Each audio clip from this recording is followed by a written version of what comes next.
I need to tell someone about this. I've been going back and forth on it for weeks now, writing things down and deleting them. And I think the problem is I keep trying to make it sound rational. So I'm going to stop doing that and just say what happened. My mother lives in Bridwell. I live about 11 miles east in a town called Karen, and the road between us is Route 31. 2 lanes, no shoulder worth mentioning, runs along the old Morris Canal for a few miles, in the middle stretch where the trees get thick and the county never bothered to install lights. I've driven it so many times that I sometimes arrive home and realize I don't remember a single turn. My hands just do it. You know the feeling you pull into your driveway and think, wait, did I stop at that intersection? You did. You just weren't there for it. November 14th, a Thursday. I'd gone over after work because my mother had called to say she was cleaning out the upstairs closet and found a box of my father's old things watch bands, a broken transistor radio, a stack of birthday cards I'd made in elementary school, crayon drawings on construction paper. She wanted me to decide what to keep. I told her I'd come by. I got there around 7. She'd already made soup, that potato leek recipe she does where she puts too much salt and won't hear a word about it. We ate. I helped her go through the box. Most of it was junk, but I took the watch bands and 2 of the cards. One of them said, "Happy birthday, Daddy," in uneven green letters, and the Y in Daddy was backwards. I don't remember making it. I don't remember being that small. But there it was. I left around 1 in the morning, later than I'd planned. But she'd started talking about the house, whether she should sell it now or wait, whether the market was going to get worse. And those conversations have a gravity to them that I can't escape. I just sit there and listen and say, "I don't know, Mom," over and over, until she decides she's tired. So, 1 a.m., maybe quarter after, cold night. I remember the cold specifically because my car, a 2017 Civic Grey. Nothing special about it, takes a long time to heat up. And I drove the first few miles with my hands tucked into my sleeves between shifts. The radio was off. I had a podcast queued up, but didn't feel like listening to someone talk. I need to tell someone about this. I've been going back and forth on it for weeks now, writing things down and deleting them. And I think the problem is I keep trying to make it sound rational. So I'm going to stop doing that and just say what happened. My mother lives in Bridwell. I live about 11 miles east in a town called Karen, and the road between us is Route 31. 2 lanes, no shoulder worth mentioning, runs along the old Morris Canal for a few miles, in the middle stretch where the trees get thick and the county never bothered to install lights. I've driven it so many times that I sometimes arrive home and realize I don't remember a single turn. My hands just do it. You know the feeling you pull into your driveway and think, wait, did I stop at that intersection? You did. You just weren't there for it. November 14th, a Thursday. I'd gone over after work because my mother had called to say she was cleaning out the upstairs closet and found a box of my father's old things watch bands, a broken transistor radio, a stack of birthday cards I'd made in elementary school, crayon drawings on construction paper. She wanted me to decide what to keep. I told her I'd come by. I got there around 7. She'd already made soup, that potato leek recipe she does where she puts... I need to tell someone about this. I've been going back and forth on it for weeks now, writing things down and deleting them. And I think the problem is I keep trying to make it sound rational. So I'm going to stop doing that and just say what happened. My mother lives in Bridwell. I live about 11 miles east in a town called Karen, and the road between us is Route 31. 2 lanes, no shoulder worth mentioning, runs along the old Morris Canal for a few miles, in the middle stretch where the trees get thick and the county never bothered to install lights. I've driven it so many times that I sometimes arrive home and realize I don't remember a single turn. My hands just do it. You know the feeling you pull into your driveway and think, wait, did I stop at that intersection? You did. You just weren't there for it. November 14th, a Thursday. I'd gone over after work because my mother had called to say she was cleaning out the upstairs closet and found a box of my father's old things watch bands, a broken transistor radio, a stack of birthday cards I'd made in elementary school, crayon drawings on construction paper. She wanted me to decide what to keep. I told her I'd come by.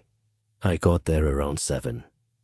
She'd already made soup, that potato leek recipe she does where she puts too much salt and won't hear a word about it. We ate. I helped her go through the box. Most of it was junk, but I took the watch bands and 2 of the cards. One of them said, "Happy birthday, Daddy," in uneven green letters, and the Y in Daddy was backwards. I don't remember making it. I don't remember being that small. But there it was. I left around 1 in the morning, later than I'd planned. But she'd started talking about the house, whether she should sell it now or wait, whether the market was going to get worse. And those conversations have a gravity to them that I can't escape. I just sit there and listen and say, "I don't know, Mom," over and over, until she decides she's tired. So, 1 a.m., maybe quarter after, cold night. I remember the cold specifically because my car, a 2017 Civic Grey. Nothing special about it, takes a long time to heat up. And I drove the first few miles with my hands tucked into my sleeves between shifts. The radio was off. I had a podcast queued up, but didn't feel like listening to someone talk. I just wanted the quiet and the road, and to be home in 15 minutes. The canal stretch starts about 4 miles east of Bridwell. You come around a bend past the old Hessler farm, and the road straightens out, and the trees close in on both sides. And on your left, you can sometimes see the water in the canal, if there's any moon. That night, there wasn't much. Overcast. The kind of dark that feels like it has weight to it. I noticed the first car, maybe a half mile into the canal stretch, parked on the right side, just off the road, where the gravel is. Dark-colored, 4-door, no lights on, no hazards. I didn't think much of it. People break down. People pull over to check their phones. It registered, and I kept going. The second one was maybe a mile further. Same deal. Dark sedan, no lights, sitting on the right shoulder, facing my direction. I slowed down a little this time. Not because I was scared, but because part of my brain flagged it as unusual. 2 cars on this stretch at 1 a.m. I glanced over as I passed. Couldn't see anyone inside, but the interior was dark and I was moving. The third car, about a half mile after that, is when I felt it. Not fear. More like the feeling you get when you're watching a movie and the score drops out and you realize something is about to happen. A tightening behind my sternum. Because 3 identical-looking cars parked on a deserted road at 1 in the morning is not a breakdown. It's not a coincidence. It's a pattern, and I didn't understand it. And I wanted very much to be past the canal stretch and back in the light. I sped up, 55, 60. The overpass was ahead, maybe a mile, and I could see the orange sodium glow of its lights bleeding into the sky. Then I saw someone standing on the shoulder, not walking, not waving, standing, arms at their sides, at the very edge of where my headlights reached. A person in a dark coat, average height, facing the road like they were waiting for a bus that was never coming. I moved into the left lane to give space and pressed the accelerator and looked over as I passed, the way you can't help doing, the way your head turns even when you're telling it not to. The person was wearing a green field jacket. My green field jacket. The one I'd had since junior year of college. The one I was currently wearing. The one with the frayed cuff on the left sleeve where I caught it on a fence post 3 years ago. And the face was mine. I'm not going to try to convince you. I know what it sounds like. I've thought about every rational explanation: pareidolia, highway hypnosis, fatigue-induced hallucination, the way darkness and motion can make your brain populate shapes with familiar features. I've sat with every one of those explanations, and none of them account for the scar. I have a small raised scar on the left side of my jaw from when I was 12 and went over the handlebars of my bike on Reservoir Hill.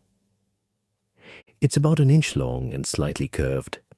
My mother used to say it looked like a parenthesis, and the person standing on that shoulder had it.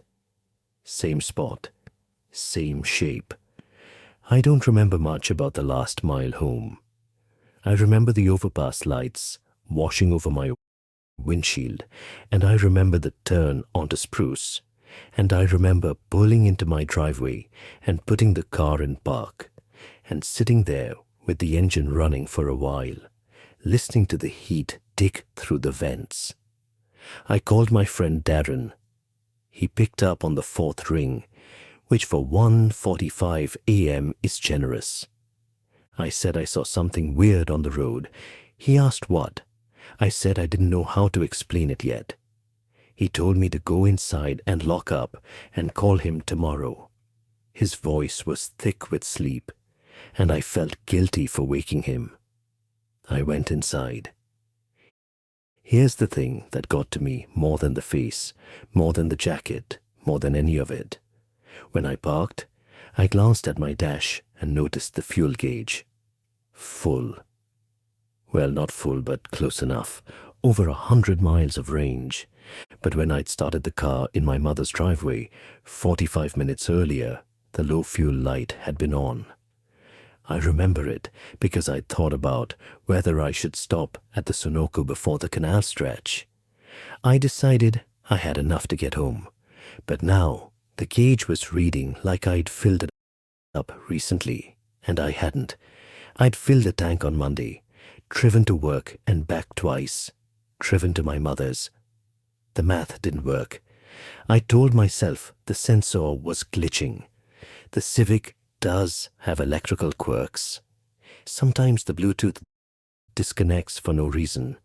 The trunk light stays on. I filed it away. The next day, I drove Route 31 in daylight.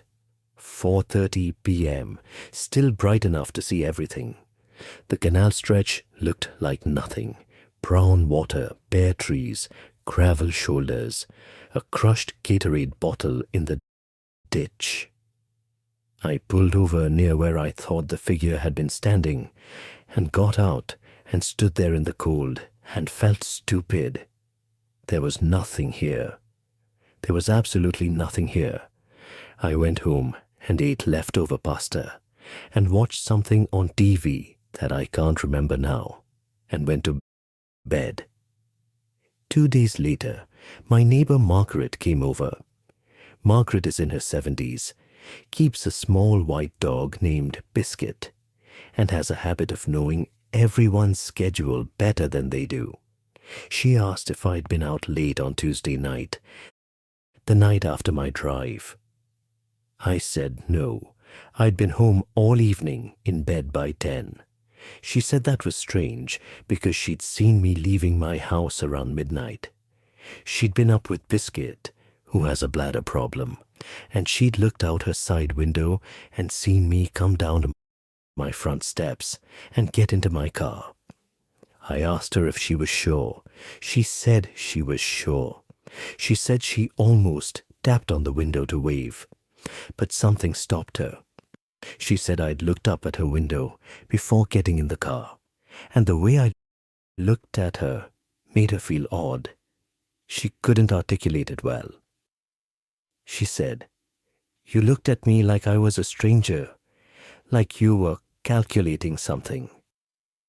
I told her it must have been someone else. She said, "Honey, I've lived next to you for 6 years. It was you. Same green jacket." My car was in the driveway when I woke up Wednesday morning. Same spot. Seat adjusted the way I leave it. Mirrors fine. Everything fine. Except the seat wasn't quite right. I'm 6'1", and I drive with the seat all the way back. And when I got into that morning, it was maybe 2 inches forward. Not a lot. Enough that I had to readjust it. And I remember thinking, I didn't do this. That night, I pulled my dashcam footage from the 14th. I have a cheap cam that records on a rolling 48-hour loop. And I'd saved the file to my laptop the day after, because some part of me knew I'd want to look at it. I scrubbed through the canal stretch, frame by frame. There were no parked cars, not one. The shoulders were empty the entire way. I watched myself slow down in the spots where I remembered slowing, which meant my body had done something my camera didn't agree with. And at the spot where the figure had been standing, there was nothing, just gravel and tree trunks and dark. Either I hallucinated all of it, or whatever I saw doesn't register on a $40 dash cam. I don't love either option. 5 days after the initial drive, on the 19th, I was making dinner just rice and frozen vegetables, one of those meals you make when you've stopped caring about food, and my phone rang. Unknown number. I almost let it go to voicemail, but I'd been expecting a call back from my dentist's office about a crown that wasn't fitting right, and their front desk sometimes calls from weird numbers. I picked up. Silence for a beat. Then a voice said, "You need to drive Route 31 tonight." The voice was mine. I don't mean it resembled mine. I don't mean it was close. It had the slight evening rasp I get when I've been talking all day. It dropped the T in tonight the way I do, so it comes out more like tonight. It was my voice, the way I hear it on recordings, which is already an unsettling experience under normal circumstances. I hung up. I stood in my kitchen with the phone in my hand and the rice burning on the stove, and I didn't move for a while. Then I looked at the call log. The number was there. I tapped it, and it rang once, and then I heard my voicemail greeting playback. My greeting. "Hey, you've reached me. Leave a message." But the number was wrong. Mine ends in 4012. This one ended in 4013. The rice burned. I scraped the pot into the trash and didn't eat dinner. I told Darren everything the next day, sitting in his kitchen because I didn't want to be in my house anymore. He listened without interrupting, which is unusual for Darren. When I finished, he asked me if I'd considered that I might be doing these things myself. Sleepwalking, dissociating, some kind of fugue state. He said it carefully, like he was handling something fragile. I told him I'd considered it. I told him I'd set my phone to record audio while I slept 2 nights in a row and reviewed the entire thing and heard nothing but my breathing and the furnace kicking on and off. He said maybe I should see someone. He meant a psychiatrist. I said maybe. I didn't go. What I did was buy cameras. 5 of them, wireless, motion activated, cloud backup.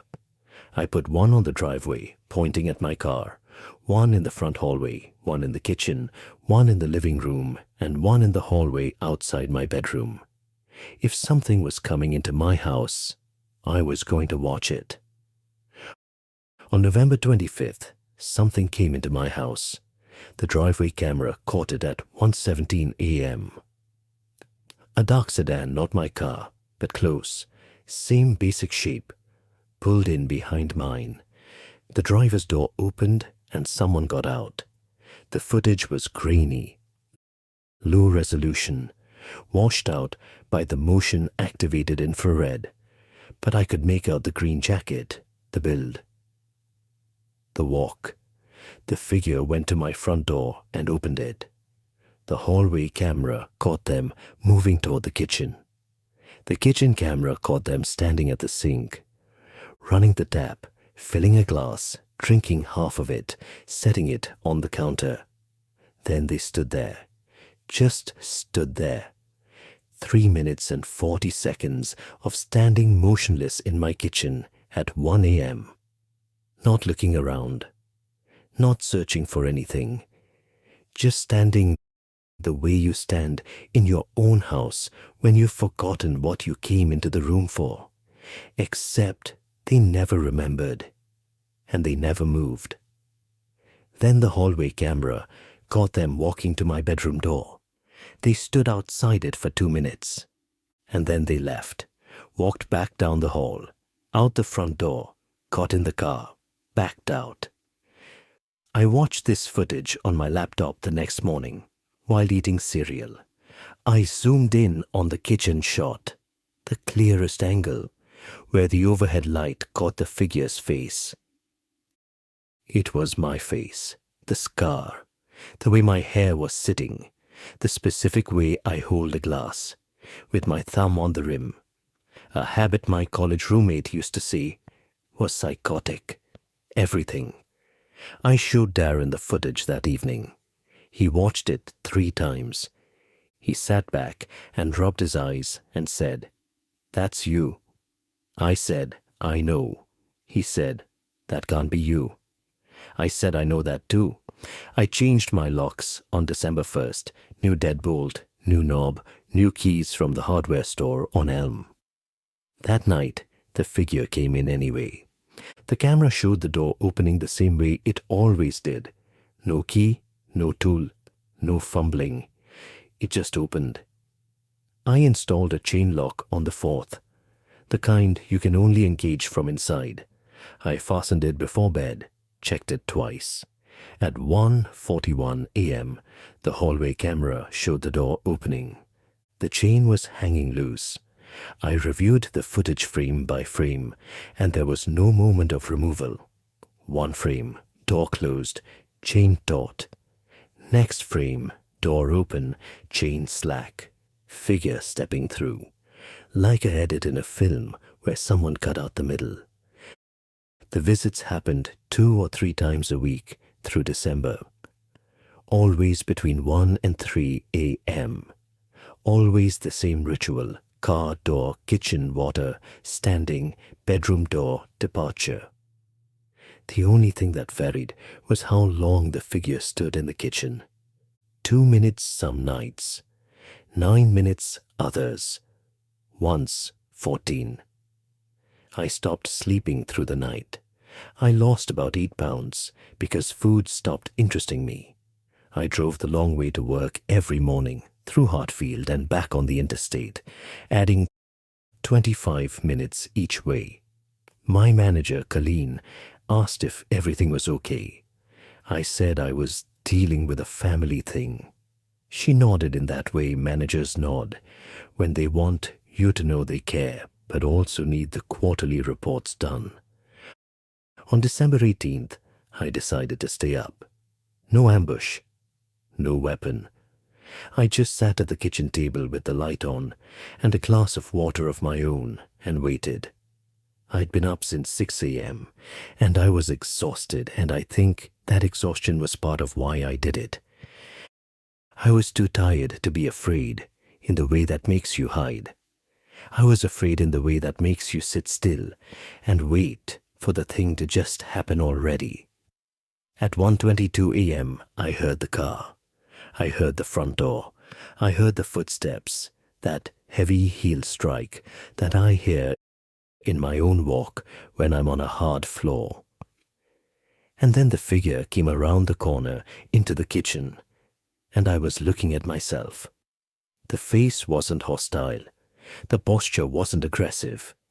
If anything, it looked, I keep coming back to this word, and I don't have a better one settled, like a person who's been standing in a long line and finally reaches the counter. It looked at me the way you look at something you've been expecting. I said, "What are you?" It said in my voice, with my voice, "I'm what happens if you drive the road." I asked what that meant. It didn't answer, or it answered by doing what it always does.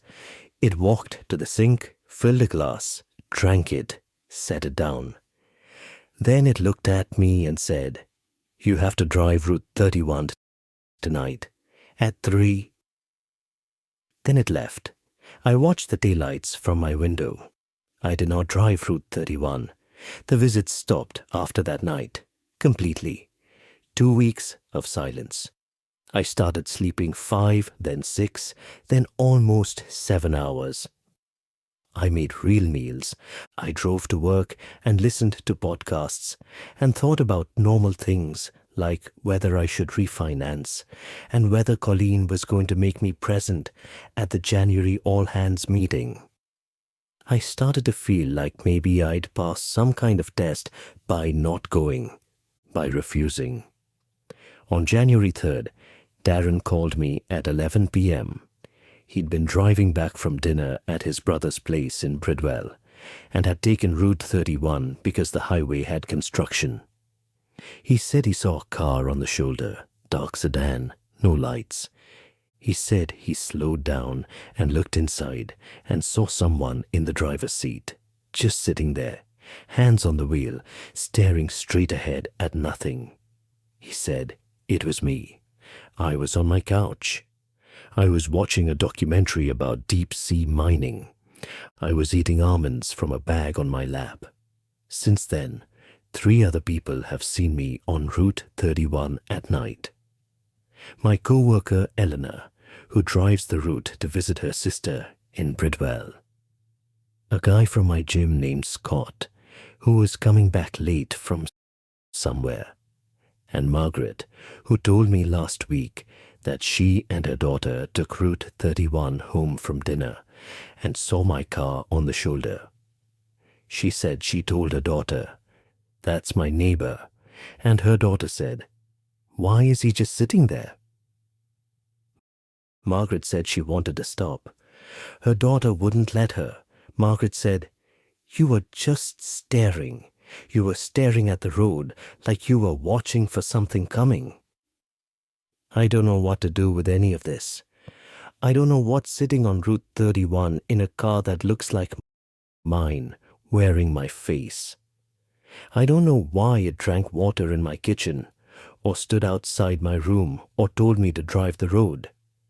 I don't know what happens if you drive the road means, and I think about it constantly, the way you think about a word you can't remember. It sits right at the edge of comprehension and won't come forward. What scares me now is not the figure. I've almost gotten used to knowing it exists, the way you get used to a crack in your ceiling that might be structural. What scares me is this. Every night, sometime around 1 a.m., I feel a pull. That's the only word for it. A gravitational lean toward my car keys, toward the front door, toward Route 31. It's not a voice. It's not a command. It's more like the feeling of knowing there's one cookie left in the kitchen. This low, persistent awareness that something is available to you if you just go get it. And it's getting stronger. Not dramatically. Not in a way I can point to on any given night.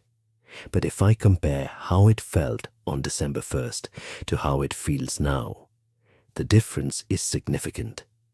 It's the difference between noticing a sound and having to actively ignore one. I went back to the dashcam footage one more time last week. The file from November 14th. I'd watched it maybe a dozen times by now, and I knew every second of it. But this time, I went frame by frame through the section where I passed the figure, and at times, tamp 184207. One single frame out of 30 per second, there was something on the shoulder. A shape, a person, standing where I remembered them standing, facing the road, blurry, dark, ruined by compression and low resolution. But there, I zoomed in as far as the image would go. The shape was facing the camera, arms at its sides. It was smiling, not my smile. I have a restrained smile. I've been told I smile like I'm apologizing for something. This was wide and unguarded and wrong in a way that I stared at for a long time before I understood what bothered me about it. The smile didn't reach the eyes. The eyes were flat and dark and patient, and the mouth was stretched into something that used the mechanics of smiling without any of the reasons for it. I closed the laptop. I haven't opened that file since. It's 12:47 a.m. right now. The pull is there, low and steady, like a hum in the floorboards. My keys are on the hook by the door. Road 31 is 11 miles of dark road, and something that looks like me is sitting on the shoulder right now. I'm sure of it. Staring at the road, waiting. I keep thinking about what the person from the forum told me, that the worst part wasn't the fear. The worst part was the feeling that the other version was more patient. I understand that now. Whatever is on that road has done nothing but wait since November. It hasn't escalated. It hasn't threatened. It just sits there night after night, and it lets other people see it, and it lets me feel the pull, and it waits. And I think the reason it can afford to wait is that it already knows how this ends. I think it's known from the beginning. I just haven't caught up yet.